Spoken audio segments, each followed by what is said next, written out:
তারপরে আমাদের তো সন্তান আগে হবেই না। আমি ডাক্তারের কাছে গেলাম, ডাক্তার বললো যে হবে না, যে এখন ফ্যাট অনেক মোটা অনেক হয়ে গেছে, আপনার আর হবে না, টিউব সব খারাপ হয়ে গেছে। তারপরে আমি ছেড়ে দিলাম, কিন্তু আমার স্বামী আশা ছাড়েনি। তার একটা অদ্ভুত তার বিশ্বাস মানে আমার মেয়ে হওয়ার সময়ও তার বিশ্বাস, সে বলে আমার তো ছেলে হবে, আমার ছেলে হবে। আমি জানি। আর তুমি এরকম বলো না, আমার মন খারাপ হয়। না না, মন খারাপ কি আছে, আমি জানি আমার হবে।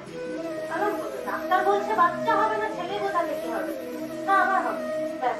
তারপরে হঠাৎ 3 মাস হয়ে গেছে, আমি জানি না যে আমার সন্তান আছে বলতে। 3 মাস পরে আমি দেওঘর যাবো, টিকিট কাটা হয়ে গেছে, কলকাতায় গেছি, আমার স্বামীও আমার সঙ্গে গেছে, কেউ জানেন না। তারপরে হঠাৎ করে আমরা জানতে পারি যে এরকম 3 মাসে আমি গর্ভবতী। তখন আমি মানে কেঁদে ফেছি। আমি তাকে ভোর 3টের সময় ডেকে বলছি যে দেখো, তখন সেও কাঁদছে, আমিও কাঁদছি, হাওয়াও করে কাঁদছি। তখনই আমরা ঠাকুরের কাছে প্রণাম করে দিয়ে আমার বাবাকে জানাই। বাবা বললেন এখন আসতে হবে না, আমি ডাক্তার দেখা, আমার অনেক রকম সমস্যা আছে। কলকাতায় আমরা ছিলাম তখন। ডাক্তারের কাছে যাই, ডাক্তার বলছে যে কি করে সম্ভব, টিউব ব্লকেজ হয়ে গেছে, কি করে সম্ভব? এটা সম্ভবই না, তুমি জার্নি করো না। আমাকে ওষুধ ইঞ্জেকশন 9 মাস, আমার মেয়ের সময়ও ছেলের সময়ও আমি প্রত্যেক দিন পেটে ইঞ্জেকশন নিয়েছি। এবং সেই থেকে যেদিন থেকে আমি জেনেছি, যেদিন আমার সন্তান হয়েছে, সেদিন পর্যন্ত আমি প্রত্যেক দিন ঠাকুরের কাছে কেঁদেছি, প্রত্যেক দিন ঠাকুরকে দেখেছি, অক্লান্ত ভাবে দেখেছি যে ঠাকুর আমার যেন পুত্র সন্তান হয়। আমি কিন্তু কাউকে বলিনি।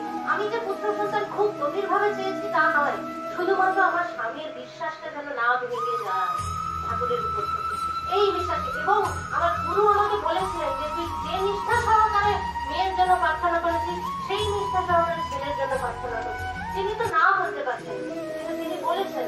তখন আমি সেইভাবেই কেঁদেছি, প্রচুর কেঁদেছি। আমার প্রচুর সমস্যা ছিল, কিন্তু যেদিন আমার অপারেশন থিয়েটারে আমার সন্তান হয়, ডাক্তার আমাকে বলছে যে আগে কি আছে? আমার মেয়ে আছে, এবার কি হয়েছে দেখো। যখন আমি দেখি আমি কেঁদে যাচ্ছি। কাঁদবে না, কাঁদবে না, সেলাই করতে অসুবিধা হবে, কাঁদবে না, আপনাকে মিষ্টি হবে।